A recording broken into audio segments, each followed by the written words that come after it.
Good morning, good afternoon, good evening.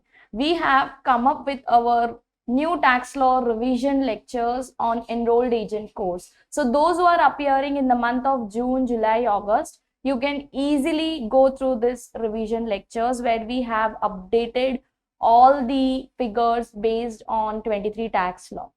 Okay, so if you don't have the book, you can just buy this book. The cover has been changed. The gray color cover will be there. Okay, this will have the updated figures. The previous window book was around, I think, yellow and blue color pages were there. So make sure you have this updated book. Also, it will be mentioned that 23 tax law over here. Okay, so let's start with our first revision video. Today we are going to start with the first chapter, that is taxpayer and dependents. We are going to follow the sequence where you can easily link the topics, just we did in the previous window. We are going to link the taxpayer and dependent topic with the credits chapter. Then we will be doing itemized deduction, adjustment to income, income exclusions, and then we will be moving forward with the gross income and gains and losses. So I think this revision lecture will be a kind of a brush up all your concepts which you have already done in the regular class. Okay. So let's start with the first one, that is taxpayers and dependents, who are going to be filing a tax return, who are going to, mandatory liable to file the tax return. This will be defined over here. All the citizens, okay, US citizen will include an individual who is born in the United States, okay, who is an individual whose parents is in US citizen, okay, a former alien who has been naturalized as a US citizen, who was not a US citizen, but due to some circumstances now he has been considered as a US citizen. Individual born in the US possessions will include Puerto Rico, Guam, or the US Virginia Island. So these are the four things which you need to keep in mind will be called as a US citizen. And if you are a US citizen earning income from the US source or any other source, you will be liable to file the tax return, that is 1040 individual tax return. Okay, now dependents.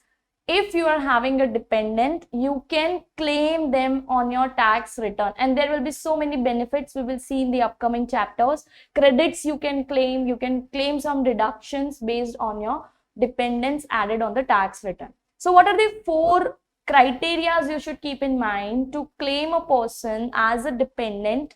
You must meet all the four tests. What are the four tests? See, all four are mentioned over here. So four tests are dependent taxpayer test.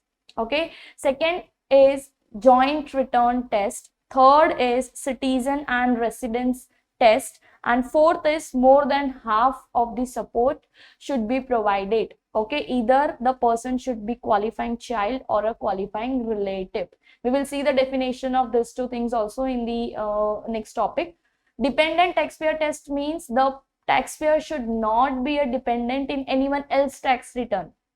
Okay, two persons should not claim a same benefit.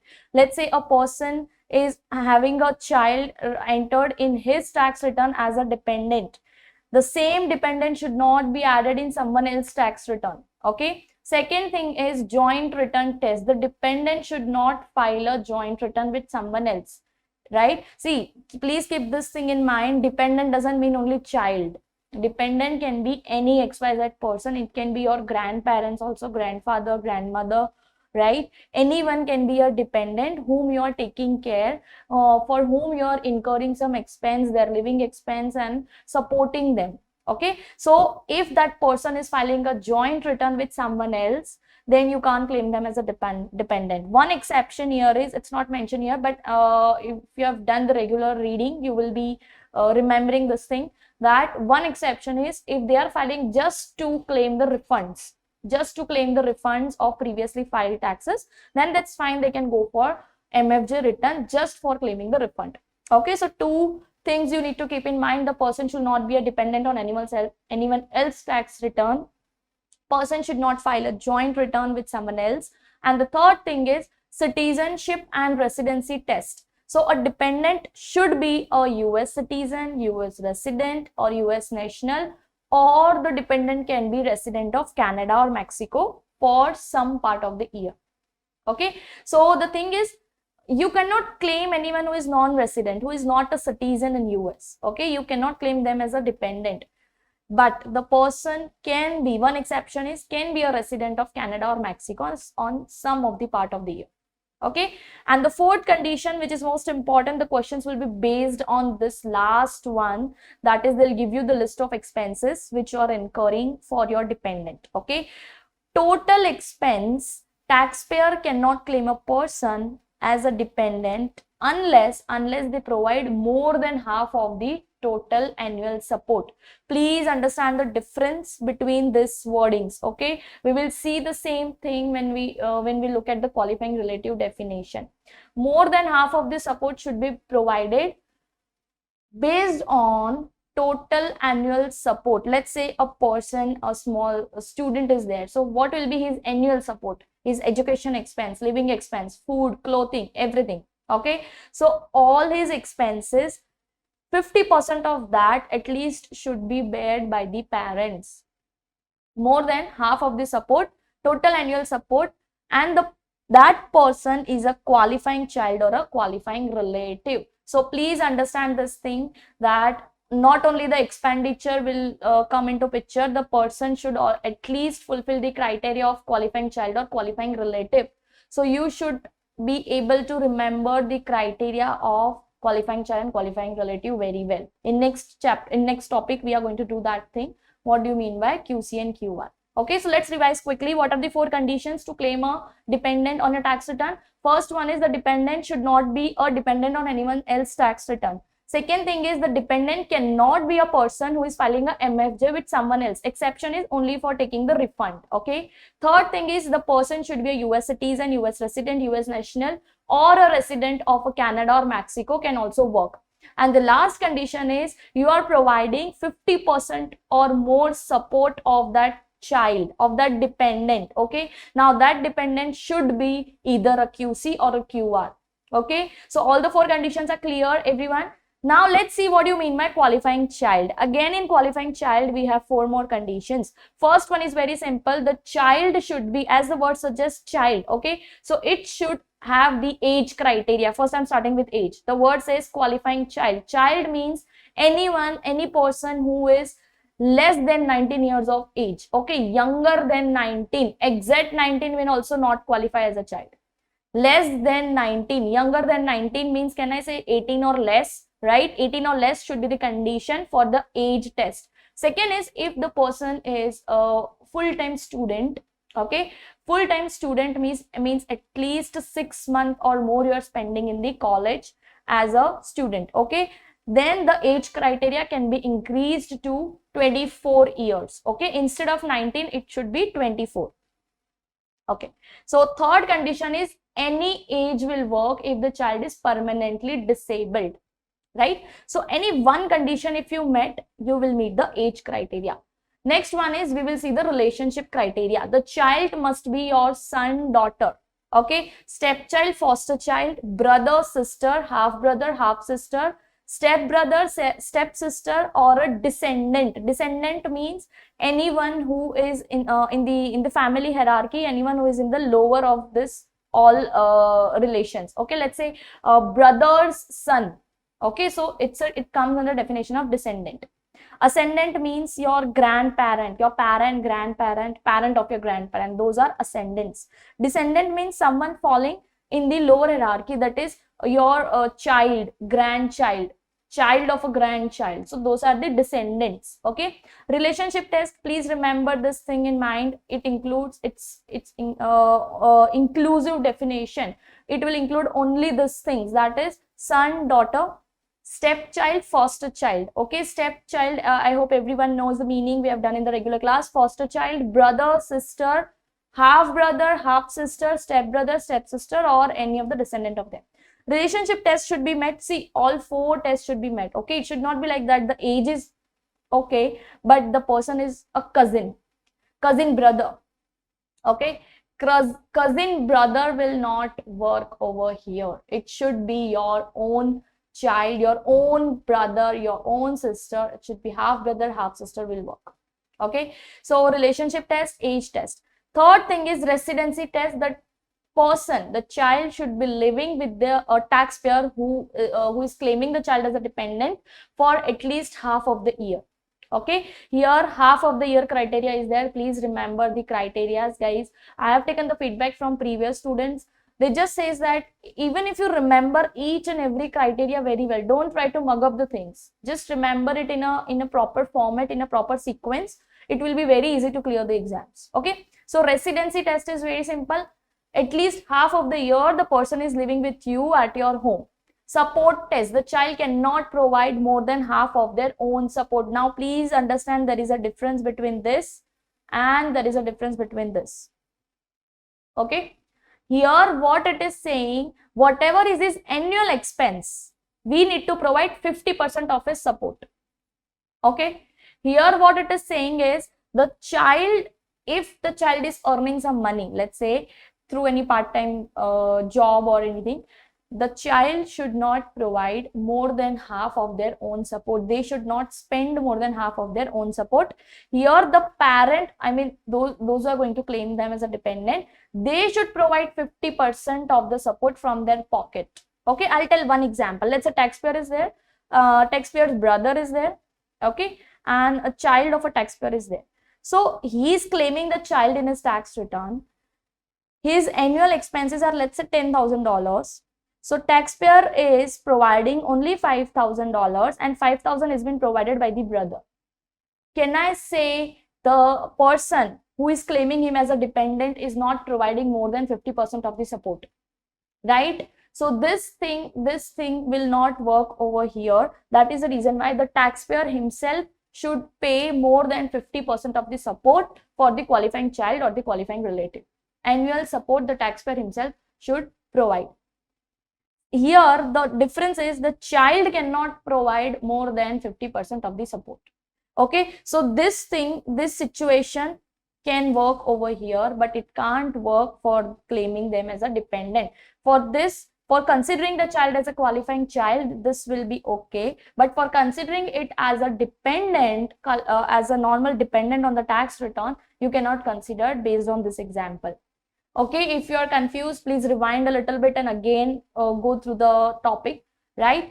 If you are a child, qualifying child, you need to meet 4 conditions. One is age test, as the name suggests, child. So 19 years, 24 years, you need to remember. Exact 19, exact 24, they will give it in the exam. Please make sure it should be 18 or less, 23 or less. Okay, then relationship test you have to consider. Residency test, more than 6 months or more than 50% of the year you have to live with the taxpayer whom you are going to provide the qualifying child as a status. Okay, support test is very important to remember. They'll give you a list of expenses. You need to figure out whether the taxpayer has provided more than 50% support or not. Here they are not saying taxpayer should provide more than 50%. Here they are just saying child should not provide 50% of his own support. Okay, all right, next one is qualifying relative. For qualifying relative, 4 tests again must be met. First one is, if they fail the qualifying child test, they can considered for the next test, that is qualifying relative test. Okay, second is support test. The taxpayer should provide more than half of the person's total support during the year. Okay, now here the taxpayer should provide more than 50% of the support. Gross income test here has been changed, that is minimum 4,700 is the limit. Over and above this, if the relative is earning, he can't be claimed as a qualifying relative. Check the gross income test very well while solving the sums. They'll give you a list of incomes, okay, that the person has been earning: interest income, dividend income, wages income, total up all the gross incomes, okay, and check whether it is up to 4,700 or not. If not, then you are not eligible to be called as a qualifying relative. Okay, now member of household or relationship test. Member of household or relationship test will depend on the next criteria which is given over here. The taxpayer can claim any relative as a qualifying relative if other 3 conditions are met. Okay, but if the person is not the relative, not a blood relative, let's say friend of a taxpayer, okay, let's say a very friend of a taxpayer, like any mutual friend, they all are living together and only one person is incurring the expenses, giving the support for everyone. You cannot call him as a qualifying relative unless he fulfills the definition of household test. Household means lives with the taxpayer all the year. If a person is not a relative, should be living with the taxpayer all the year as a member of a household, or should be related. Okay, either definition should met. If the person is related, that's fine. If a person is not a related person, he should be living with the taxpayer during whole year. Second thing, support test should be fulfilled, and third thing, gross income test should be fulfilled. Okay, so the taxpayer, for the taxpayer, what all things will be considered as a relative? Child, stepchild, foster child, or a descendant of any of them. Okay, so the child, now you will have one thing in mind, the child is already covered over here. Why we are covering again over here? See, again I'm saying child doesn't mean it is not related to age limit. If the child is more than 19 years and not having full-time education, then you can check the next criteria, whether the child, stepchild, foster child, any of them are having the support test, gross income test, and member of household or relationship test fulfilled, they can fall under the definition of qualifying relative. Okay, same with the other relations, that is brother, sister, half brother, half sister, step brother, step sister. Next is father, mother, grandparent, or direct ancestors, but not foster parent. Okay, then we have as brother, sister, brother or a sister of a taxpayer's father, mother, means your uncle, aunt. Okay, uncle, aunt, like your yes, auntie and uncle, yes, I can say that. Stepfather, stepmother, right, they will also fall under the definition of relative. Son, daughter of a taxpayer's brother or sister. Okay, son or daughter of taxpayer's brother or sister, your brother or sister's son or daughter, niece, I can say. Okay, niece or the son of the brother. Next is son or daughter-in-law, father or mother-in-law, brother or sister-in-law will also fall your under the definition of qualifying relative. Clear, guys? I hope this basic criteria everyone is aware about. If you have already completed your regular studies, you will be clear with all this terminologies. Okay, I am just here to do a quick revision. I'm not going to explain everything in detail. This is just a disclaimer. I'm giving it again. This is just a quick revision. Wherever I feel it is important, I'll explain it in detail. Okay, but small things, I'm not going to explain it. We have already covered those things in the regular class.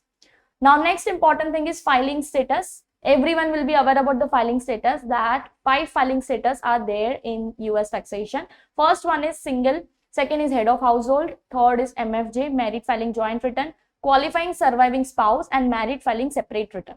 Okay, single is very simple. If you are not married at the end of the year, you are going to check the marital status as of 31st December. If you are not married at the end of the year, or you are legally separated, the divorce is finalized before 31st December. So as on 31st December, you need to check the criteria. Okay, if you are single, if you are unmarried, if you are divorcee, and the court decree has been finalized. Okay, it should not be like that you have just entered the divorce agreement, it is not yet finalized. Then you will not be called a single, right? Second is married filing jointly. Okay, first is single, second I have came to this third one, that is MFJ. Legally married, a person is legally married, then marriage is registered. Okay, married plus living apart, just a minute, yeah, legally married and agree to file a joint return. If they are married plus living apart, separated, they are separated but divorce is not yet finalized. If they are married but they are living apart, that doesn't mean they need to file a single return, still they are eligible for MFJ.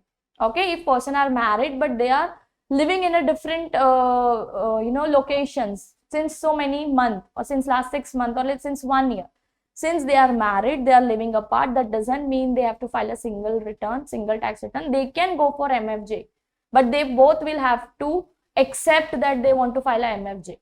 Okay, they are separated and divorced, but the divorce is not yet filed or finalized.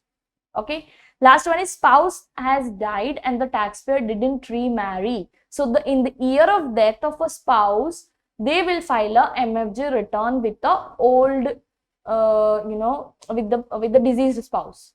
Okay, so this is MFJ filing status. Same way we will see married filing separately. those couples who are married but they want to file a separate return, there is no restrictions, there is no compulsion on filing MFJ only. If they are married, they want, they can go for MFS tax filing status as well. Okay, so married couple can choose a married filing separately status if they want. Okay, now if you're going to file a MFS status, you will not be allowed few benefits. What are the benefits? If there is a child, you are going to claim a child on your tax return as a dependent, and you have paid some expenses for your child, so you cannot go for credit for child and dependent care. For the taking care of a child, if you're paying some expenses, you are eligible for child and dependent care credit. But the condition is you should file a joint return if you're a married. If you're not married, that's fine. But if married, filing a separate return, this credit is disallowed for those filing a MFS return. What are the limits for employer dependent care assistance program? For 2023, it is 2,500 and 5,000 based on your filing status. So employer dependent care program is allowed, but credit for child and dependent care is not allowed. Please understand there is a very minute difference. You will feel that both things are same things. It's not the same thing. Employer, when they are providing the assistance program for their employees, and if they feel that they need to go for MFS or MFJ return, they can get the benefit of income exclusion. This we will see in income exclusion. When employer gives some benefit to the employees, it's everything taxable. But the list of exclusions are given. This will be considered as an income exclusion. That's fine. But for claiming the credit, if you are a married, you should file a joint return. Okay. Next is earned income credit. Earned income credit you can't get if the spouse are separated already. Since last 6 months they are living at a separate location, they are living apart, then it's fine. Else, being a married person, you're filing a separate return, you can't get a earned income credit. Okay. Now there are few more credits, a list of credits where you will get the credit, but 50% you can claim on your tax return. Okay. So what are those credits for adoption? Adoption credit, education credit. When we start with the credits chapter in the next revision lecture, we will see that the conditions. I'll also mention if filing MFJ, how much you will get. If filing MFS, how much you will get the credit. Okay. So credit for adoption, education credit, exclusion on interest income from US saving bond when used for the education purpose. Series EE bond. Okay. The interest income which you're going to earn from Series EE bond, that needs to be utilized for the education expense. If yes, then it will be totally exempt. If you're not utilizing it for education expense, then it is taxable. But this exclusion will not be allowed if you are filing a MFS filing status. Okay. Child tax credit and retirement saving contribution credit will also be not allowed.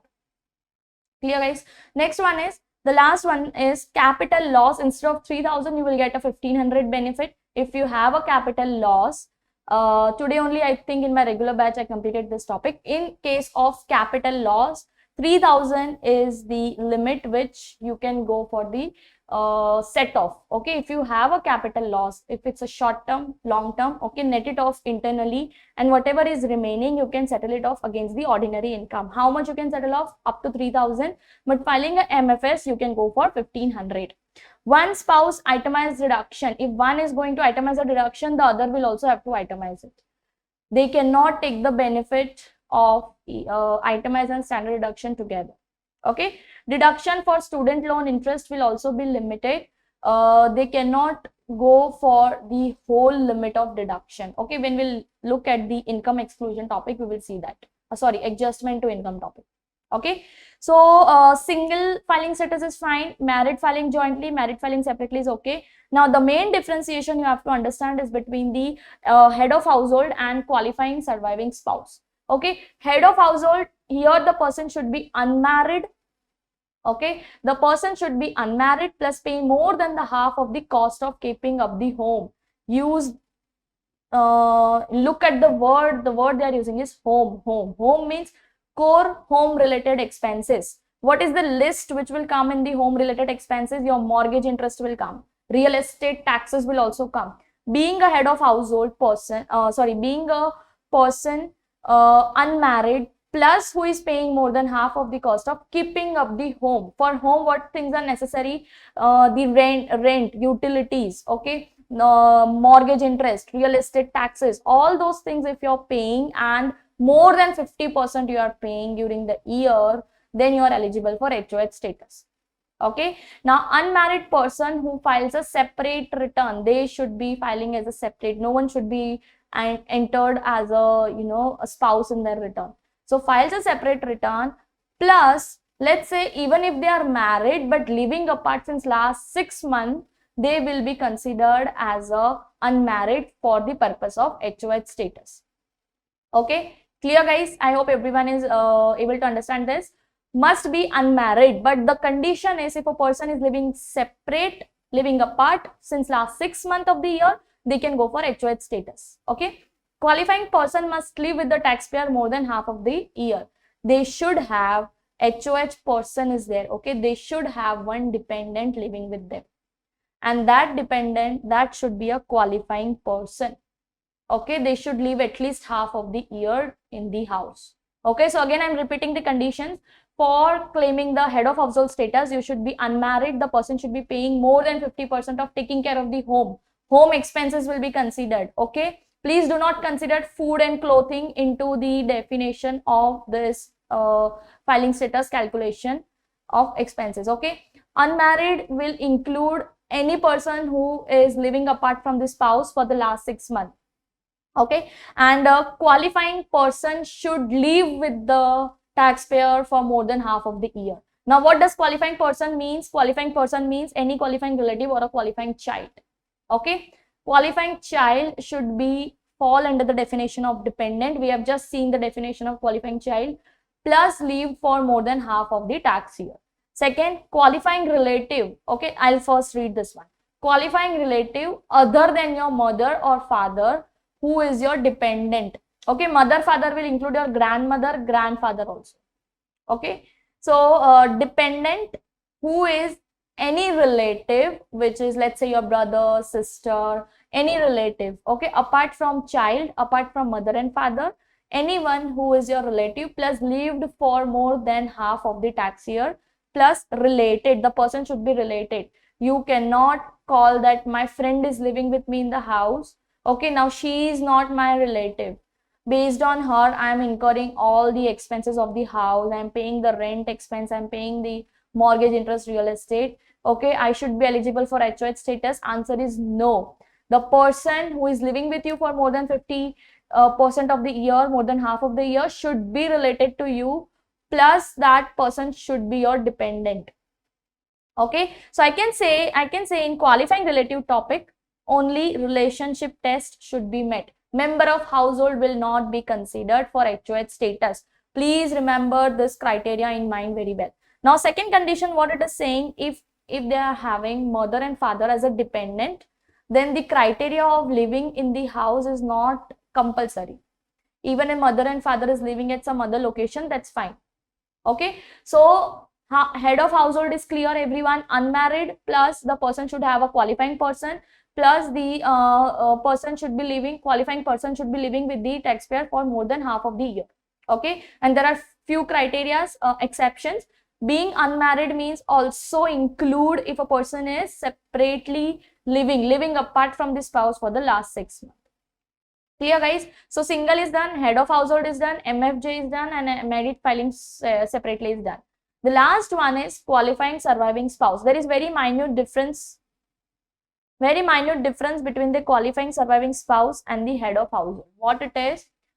Qualifying surviving spouse will first year in the year of death of their spouse, they will file a joint return.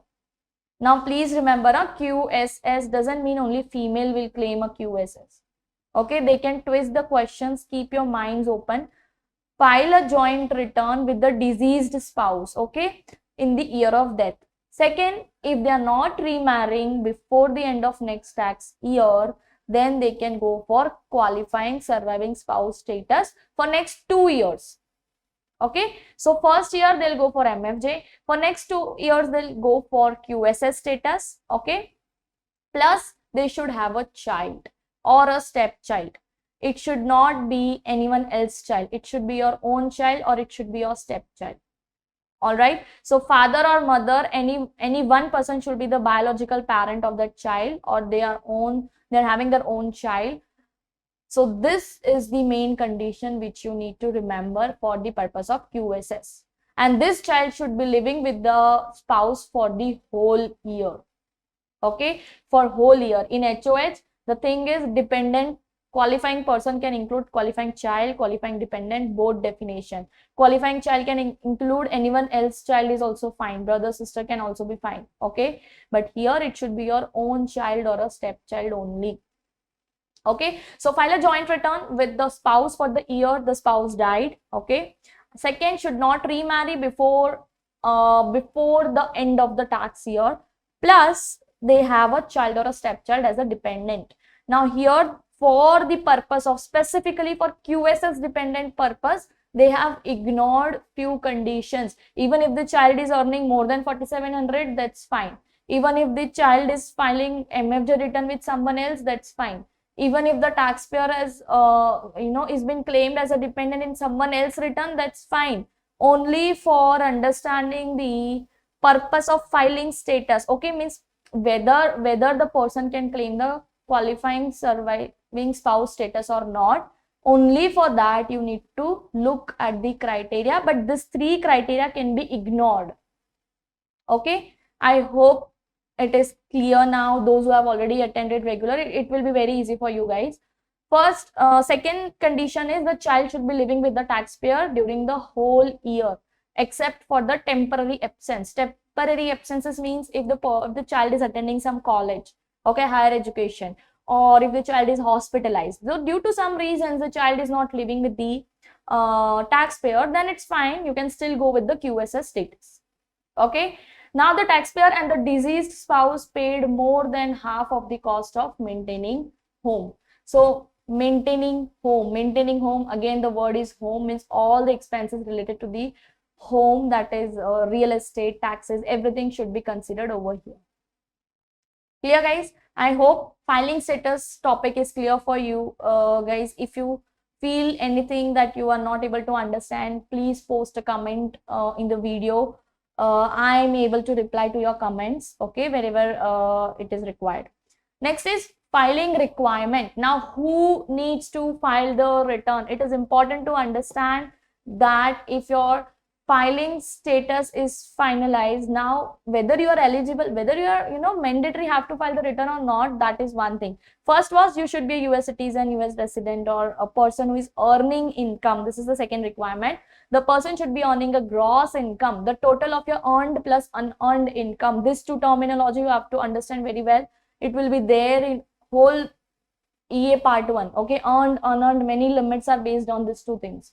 Earned income means where you are personally involving yourself to earn the income. One is salary, wages, tips, professional fees, where your involvement is necessary. Okay, taxable scholarship, fellowship grant, this too will come under earned income definition. Please be clear with this. Okay, and unearned means you are not necessarily involving yourself. You are just invested some money into the stock, shares, securities. So unemployment compensation if you are receiving from the government, taxable social security benefit. Okay, you are receiving from the government a social security benefit, taxable pension, annuity income, cancelled debt, unearned income from a trust.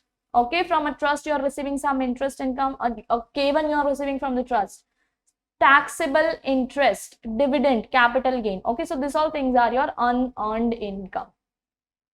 I hope this much is clear. Now let's understand for individual taxpayer what are the filing requirement, for dependent taxpayer what are the filing requirement, and what are certain additional filing requirements. Okay, so individual taxpayer filing requirement whose gross income is more than the threshold limit. For 2023, the threshold limits are given over here. No need to remember the threshold limits for your exam. If you can, that's good. That's good enough, but no need to remember it. Okay, so if your filing status is single and your age is under 65, then you will have to file a return if your gross income, what is the definition of gross income, guys? Earned plus unearned. Total of all the income you have to take into consideration and then check whether it is going above this limits or not. Okay. So if it is within this limit, you are not mandatorily required to file the return. But yes, if your tax has been withheld by your employer, or you want to claim a refund, you have already paid some advance estimated taxes during the previous year. So yes, you will have to file the return to get the refunds. Okay.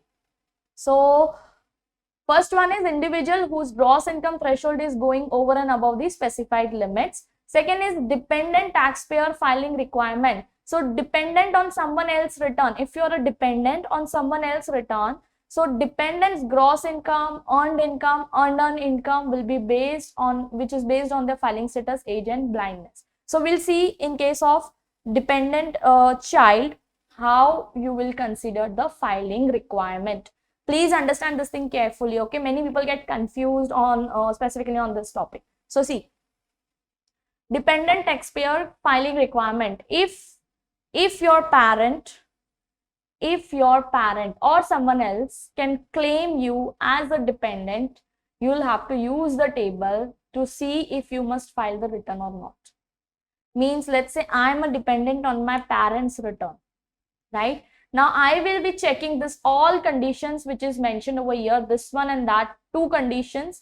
I will check if I am fulfilling those conditions, and if it is mentioning that yes, you have to file a separate return. So even if I am being considered as a dependent on my parents' return, still I will have to file a return if these conditions are satisfied. What are the conditions? Single dependent. Okay, let's say I am single dependent, where you either age 65 or older or blind. The taxpayer, means my parents, are they older than 65 or not? If no, then what they will check, my unearned income is more than 11,250, or earned income is more than 13,850, okay, or the gross income is higher of 1,250, or earned income plus 400, maximum to 13,450. If these conditions are satisfied, then I need to file a separate return, because I'll show you one more calculation from the other book. I'll show you the calculation. Okay, so please remember this thing. Okay. Second thing is, let's say the parent are more than the 65 years of age, or they are blind. So what you will do, you'll check whether the unearned income is more than 3,100. Okay, in case of 65 and blind, it will become $49.50. Second is, you will check earned income. You will check both the things, both the conditions have a different limit, guys. Unearned income is a separate limit, earned income is having a separate limit, that is 15,700, and second is 17,550 if age is more or person is blind, the taxpayer is blind. Okay. Second thing you have to check is gross income is more than, if gross income is higher than 3,100, or earned income plus $2,250. Take whichever is higher. Check your total gross income. Okay, three things you have to check. One, total gross income. Second, you will check earned income criteria, unearned income criteria. Earned income criteria second we have seen. Unearned criteria, this one we have seen. And total gross income, if it is going over and above this limit. If yes, and if a person is a single dependent and the taxpayer is more than 65 or older or blind, then you need to go with this criteria. Okay. Honestly, for exam purpose, no need to remember this limits, but if you can remember, honestly, it will be a good thing to prepare for the worst. So I would request everyone to please remember the limits. Specifically, wherever it is required, guys, I'll tell you where it is important, where it is not important. So please remember this limits. Okay, age is more than 65 or blind, and if a person, the dependent, okay, whom the taxpayer is claiming me as a dependent, okay, I should be single to go for this limits. Okay, now let's take the second condition. If the dependent whom they are claiming is not single, dependent is married. Okay, so gross income, even if it is more than $5, okay, plus spouse files a separate return and itemize the deduction. taxpayer spouse, okay, they file a separate return plus itemized deduction. Then they will have to file then dependent will have to file a separate return. Second is unearned income. Okay, my unearned income is more than 1250. My earned income is more than 13,850, and total of all earned plus unearned is higher of 1250 plus your earned income plus $400. Okay, so whichever is higher you need to consider. Even if your limits are crossing this amount, this we are just understanding the filing requirement, guys. Okay, all right. Unearned income is more than 2750, right? If a person is married plus the parents are more than 65 or blind, the limits will slightly be higher. Okay, unearned income is more than 2750, earned income is more than 15,350, and gross income is a higher of 3,100 or earned income plus 1,900.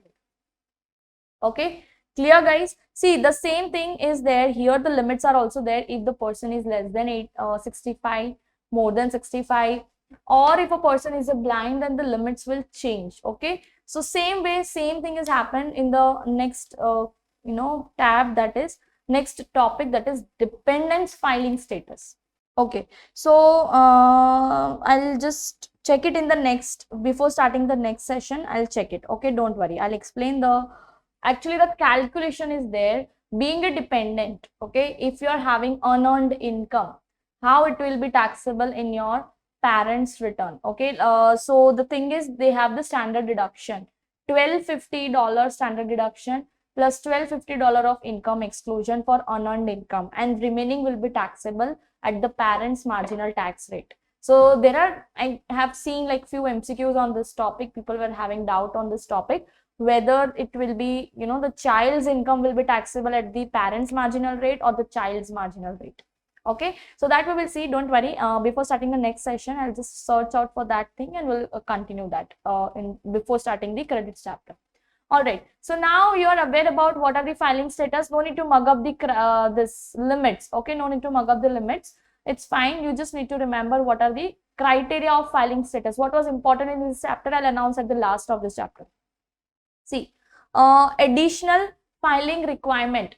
Now, what are the additional filing requirement? If you are earning more than $400, then you have to file the tax return. Self-employment income, business income, if you are earning more than $400, then you have to file the tax return. Okay. Second is, if you're earning a wages of 108.28, being a church employee, being a clergy, then you need to file a tax return. Okay, because you will have to mention them about the Social Security and Medicare taxes. Okay, and the third thing is taxpayer or spouse, if filing jointly, receives HSA. If you're receiving, if you're see, when you deposited HSA, you have taken the adjustment to income. So when you're when you're distributing HSA, I know you don't have any gross income, you don't have any interest, wages, anything. Just only one transaction you have taken in the current year, for example. So that HSA distribution, if you're taking, needs to be made as a taxable. That's why you need to file the return. That is an additional requirement. If you receive a HSA or ARCA's MSA or Medicare Advantage MSA distribution, then it is compulsory to file the return. Okay, next is taxpayer owes special tax or must recapture certain credits. Okay, for example, if you are going to sell some capital asset and due to that you need to take a recapture depreciation into your return as a taxable income. So for that reason you need to file a return. So taxpayer also should file if eligible for any of the following. If you are going to take a earned income credit, additional child tax credit, AOTC, okay, refundable portion, wherever you are going to take a refund thing, you need to file a return. So credit for federal tax on fuels and premium tax credit. So these are the 5 extra criteria which you need to remember. If you are going for any of these credits, you need to file a return. All right, last one is advance payment of premium tax credit were made for the taxpayer or spouse or dependent who enrolled in the coverage through a health insurance marketplace. If you are paying the premium tax, okay, and you are claiming the credit in advance, so still to claim a credit you have to file a return. So these are some additional requirement, not necessary, not compulsory for your exam purpose. Like don't have to mug up the things. Just remember this in the back of your mind, that apart from your filing status, apart from your this basic exemption limits, this, okay, based on this plus your dependents income, apart from this there are few more filing requirements that is based on the 4 categories given over here. Okay, all right. So 1040 schedules, they are not going to ask the names of the schedule, everyone knows about it. I'm just giving a quick recap of it. A citizen or a resident of a US citizen who is required to file a tax return, they will use simple form 1040 or 1040 SR, 1040 SR whose age is more than 65 years of age. Okay, taxpayer is having 65 or elder, they will be filing a 1040 SR. Now, what are the schedules? Schedule A is for itemized deduction, B is for interest and ordinary dividend, C is for profit and loss, okay, business income. D is for capital gains, E is for rental income, supplemental income and loss, which includes your rental, if you receive any passive incomes, okay, investment incomes, royalty incomes, rent and royalties will be considered. F will be your farming income, okay. H is your household employment tax. If a person is working as a nanny or as a household worker at some at the employer's place, and they are paying them the wages, and that wages is falling under the deduction purpose of social security and Medicare, they have to pay the taxes, and the person who is receiving it, they will have the schedule H in their tax return.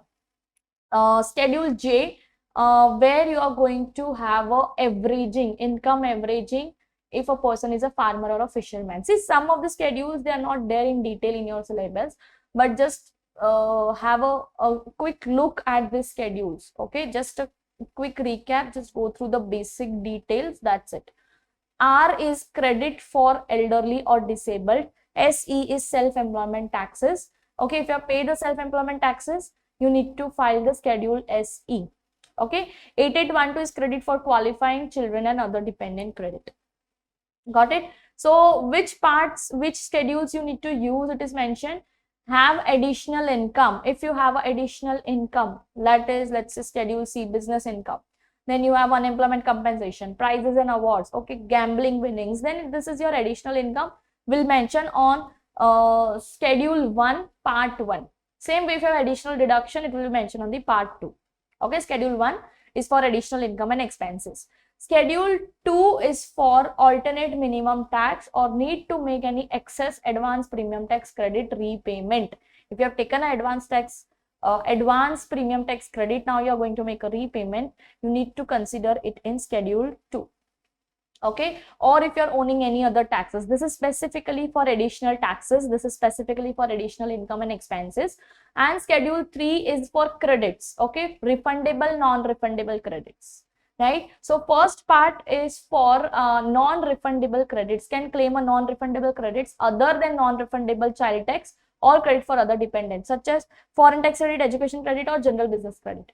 And second part they are mentioning is for refundable credits, okay. I hope everyone who has done the tax return in practical life, they are aware about the schedules, okay. This is very simple part of our 1040 return, just understanding the schedules, right. If you guys are planning to go for the practical trainings, if you feel you want to understand each and every schedules in detail, each and everything, know how to prepare the return in detail, you can just connect with us, okay. We provide the practical trainings as well. There is a contact detail in the description of this video, go through it and just connect with us for getting more details, okay. Let's understand the next, general written requirement. Now, what all things are necessary? Like while filing the return, these are the basic details you should have in your hand. Without this, you can't file the return. First one is taxpayer's identification number. You should at least have a SSN number. If you don't have SSN number, you can apply for IT number. Let's say you are not a citizen, you're not a US resident, but still you are earning income being there, okay. You're living there, you're earning income, you have to file a return in the US. So at least some identification number you should give. So that is a IT number. Instead of SSN, you can use IT number, okay. Or if a person is going to have an adoption, they can use for for adding the dependent, you should use SSN, you should use the SSN of the dependent as well. But if the child is adopted, they have only the adoption tax ID number till now. SSN is not yet issued. So meanwhile, you can use a 18 adoption identification number. Okay, now next is individual taxpayer identification number. Individual who is not eligible to be issued an SSN, but who has a tax filing requirement. So the IRS will issue, you know what, ITIN for use in connection with filing the tax return. You just need to file a form W7 to get a ITIN number. Okay, you just need to file an ITIN application. All right. Next is accounting method. So you have to decide it before filing the tax return what accounting method you are going to follow. Are you going to follow a cash method or are you going to follow a accrual method? So 12-month period from 1st Jan to 31st December, also known as a calendar year. Okay, either you can go for calendar year or you can go for fiscal year. A regular fiscal year means what? Just regular 12-month period. It can start from middle of the year and it can end on any month other than December.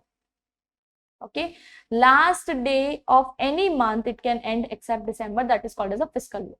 A taxpayer will choose the type of accounting period, tax year, when they file their first income tax return. Do they need to file through cash method or are they planning to go for accrual method? They will have to fix at that time before filing the tax return. I hope everyone is aware about what is cash method, what is accounting method. As in, when you receive the cash, constructive receipts, you are going to record it if you are going for cash method. One example is, let's say, rent you have received in advance. Okay, even if it is not accrued, still you will receive, still you have received it in advance, you will include it in your tax return. Okay, so report the income in the year of constructive receipt. One more example is you have received a check. Okay, a check you have received for any sales of the goods, but the check is not yet deposited in the bank. The check has been dated. What was the date on the check? Let's say 1st of December. You're you're encashing the check on 15th of Jan. Okay, so I am liable to include it in the December month itself, in the previous year only, if you are going for calendar year. Okay, if you are using a cash method, constructive receipt means you have the rights to use the fund. Okay, I hope I have explained it very well in the regular class. Constructive receipt definition is important because they'll ask a question, they'll give some criteria, some conditions where you need to apply your mind, whether it's constructive receipt, actual receipt. If they are using cash method, you should go for constructive receipt. And one best example you can remember is check. Okay, when the goods are sold, you receive a check. As soon as you receive a check, you have the right to use that check. You have the control on those cash, you have the control on those money, so you should include it on that point itself. Okay, next is accrual method. Accrual method is very simple. As and when you earn, you will record it. So report the income when you earned it. Okay, whether the taxpayer has received it or not. Now the IRS considered the taxpayer have earned income when all events, when you will consider that it is earned when all the events have occurred that fix the right to receive the such income. Okay, 3 events basically are there. One is we provide the service, second we raise the invoice, okay, and third they make the payment. Any of these 3 is going to occur first. At that time your right to receive money is raised. You have provided the services, okay, now they have to pay you by any means. You have raised the bill, okay, so the invoice has been raised, right? Third thing is they are paying you in advance. So whenever any of these 3 events occur, you will need to record it as an income in your tax return. As per the IRS, for accrual method, all the events, okay, which fix the right to receive the money. You have provided the service. Okay, let's say I have provided the services to my employer. At the end of the month, he can't say I can't pay you salary, right? So the right to receive is fixed. Has your services are provided, the goods are sold, it's just time to receive the money. So right is fixed in the month of December only. You will record it as an income in the month of December only. Okay, clear guys? All right, so now let's come to the important topics of the first chapter. Only one thing is important, which we have seen, is qualifying child, qualifying relative, and filing status criteria. Please write it down somewhere. Qualifying child, qualifying relative, and the filing status criteria, you have to do it thoroughly, very well. Don't mug up, understand it logically. Okay, so this very important. Filing requirement is fine. Okay, all right, so that is it for our first chapter revision. Next we are going to start with the credits chapter. So please revise this topic very well, go through the MCQs, and let me know if you have any doubt, queries. Even in MCQ, if you have doubt, just post your MCQs in the comment box. I'll able to answer it. Okay, thank you guys, meet you in the next video.